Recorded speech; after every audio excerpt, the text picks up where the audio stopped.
So there are a few common sense assumptions in life, like looking both ways before you cross the road. Another that many have learned this year, you don't anger Taylor Swift fans. Foo Fighters lead singer Dave Grohl, however, maybe missed the memo. Grohl seemed to take a shot at Swift this week, hinting that she and her band are not playing live during concerts. Have a listen. I'm telling you, man, you don't want to suffer the wrath of Taylor Swift. So we like to call our tour the Errors Tour, because I feel like we've had more than a few eras, and more than a few errors as well. Just a couple.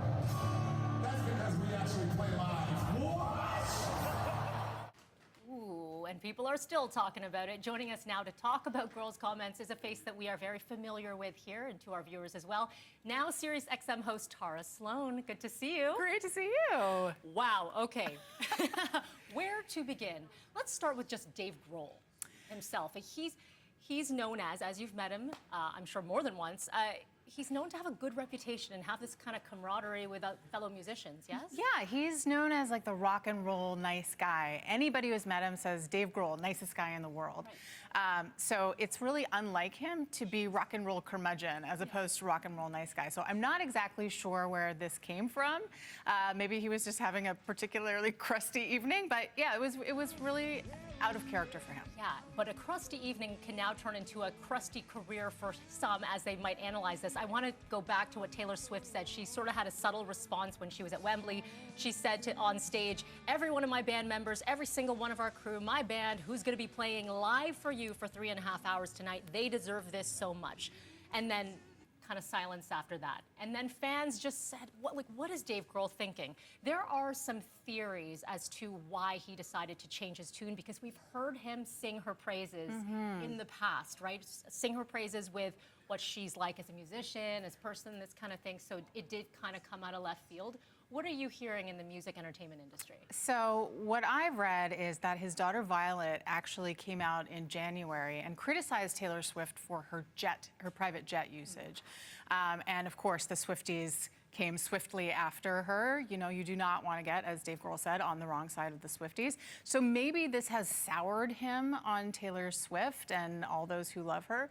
But I can't really think of any other reason other than, you know, there's sort of an age-old rivalry between rock bands and pop stars, and this accusation that maybe pop shows aren't as, you know, kind of nuts and bolts as a rock show might be.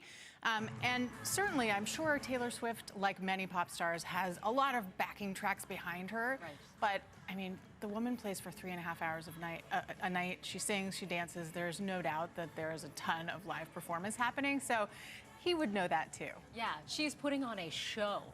Show. When you talk about these backing tracks, for those of our viewers who might not be familiar, what is the difference there with the backing tracks and then the live content? How does that work when it comes to a big stadium like this? Well, you know, when you record a song, there are a million different parts to it. And sometimes it's hard to recreate it live with simply just the musicians, especially when it comes to pop music that has a lot of different layers.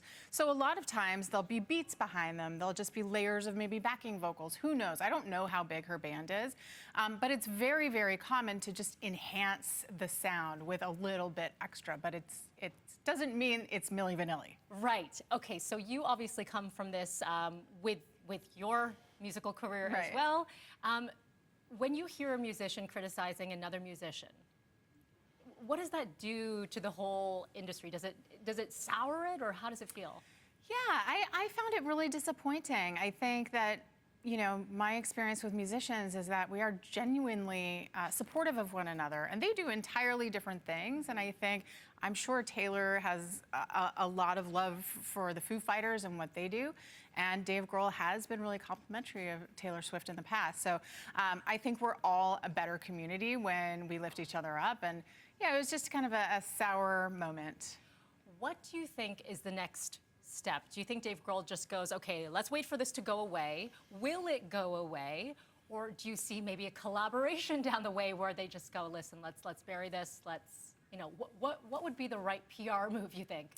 I'm not sure if he's so concerned with the PR move, but You know, I can imagine that this might be getting under his skin just a little bit, and maybe he wants to clarify what he really meant by that. Yes, yes. So yeah, I'm not sure if it's to save face. It's probably not sitting so great with him right now. Yeah, okay. Well, let's see where this conversation goes. This is not the end. I'm sure Tara Sloan, appreciate you stopping in. Thank you so much and good to see you. Great to see you.